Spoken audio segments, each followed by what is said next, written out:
Friends, നിങ്ങൾക്ക് ഇഷ്ടപ്പെടുന്നവരുടെ ബർത്ത്ഡേക്ക് gift കൊടുക്കാറില്ലേ? വില കൂടിയ ഗിഫ്റ്റാണോ കൊടുക്കാറ്, അതോ ഹാൻഡ് മെയ്ഡ് ഗിഫ്റ്റാണോ? നമ്മുടെ കയ്യിൽ ബഡ്ജറ്റ് കുറവാണെങ്കിൽ നമ്മൾ ഹാൻഡ് മെയ്ഡ് ഗിഫ്റ്റ് ആണല്ലേ കൊടുക്കുക. അപ്പോൾ നമുക്കിന്ന് അടിപൊളിയായിട്ടുള്ള ഹാൻഡ് മെയ്ഡ് കാർഡ് ഉണ്ടാക്കാം. ഈ ഒരു കാർഡിൽ കുറേ മെസ്സേജ് ഇൻക്ലൂഡ് ചെയ്യാൻ പറ്റും.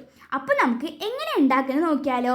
2 ഡിഫറെൻറ്റ് കളർ പേപ്പറും ഫോം ബോർഡ് കൊണ്ടുണ്ടാക്കിയ പാഡും മാത്രം മതി. പേപ്പർ വീഡിയോയിൽ കാണുന്ന പോലെ ഫോൾഡ് ചെയ്ത് കൊടുത്താൽ മതി. നിങ്ങൾക്ക് എത്ര മെസ്സേജ് ഇൻക്ലൂഡ് ചെയ്യണോ അത്രയും പേപ്പർ നമുക്ക് ഫോൾഡ് ചെയ്തെടുക്കാം. ഞാനിവിടെ ഫോം ബോർഡിൽ കളർ ചെയ്തിട്ടുണ്ട്. നിങ്ങൾക്ക് ഇഷ്ടമുള്ള കളർ തീം ചൂസ് ചെയ്യാം. അപ്പോൾ ഫോൾഡ് ചെയ്തുണ്ടാക്കിയ കാർഡ്സ് പാഡിലോട്ട് ഒട്ടിച്ചു കൊടുക്കാം. അപ്പോൾ നമ്മുടെ സിമ്പിൾ ആൻഡ് ഹമ്പിളായിട്ടുള്ള ബർത്ത്ഡേ കാർഡ് റെഡി ആയിട്ടുണ്ടാവും. നിങ്ങൾക്ക് ഇഷ്ടപ്പെട്ട മെസ്സേജ് അതിൽ എഴുതാം കേട്ടോ. അപ്പോൾ ഈ വീഡിയോ ഇഷ്ടപ്പെട്ടാൽ ലൈക്കും ഷെയറും കമൻറ്റും സബ്സ്ക്രൈബും ഒക്കെ ചെയ്ത് സപ്പോർട്ട് ചെയ്യില്ലേ? അപ്പോൾ കഴിഞ്ഞ വീഡിയോയിൽ നമ്മുടെ ഗിവ് അവേനെ കുറിച്ച് കാര്യങ്ങളൊക്കെ പറഞ്ഞിട്ടുണ്ടായിരുന്നു. ആ വീഡിയോ കാണാത്തവരാണെന്നുണ്ടെങ്കിൽ നമ്മുടെ ചാനലിൽ പോയി നോക്കുക, ഇല്ലെങ്കിൽ ഡിസ്ക്രിപ്ഷനിൽ അതുണ്ടാകും. അപ്പോൾ നിങ്ങളെല്ലാം പാർട്ടിസിപ്പേറ്റ് ചെയ്ത് സപ്പോർട്ട് ചെയ്യണം. അടുത്ത വീഡിയോയിൽ കാണാം. അതുവരേക്കും ബൈ.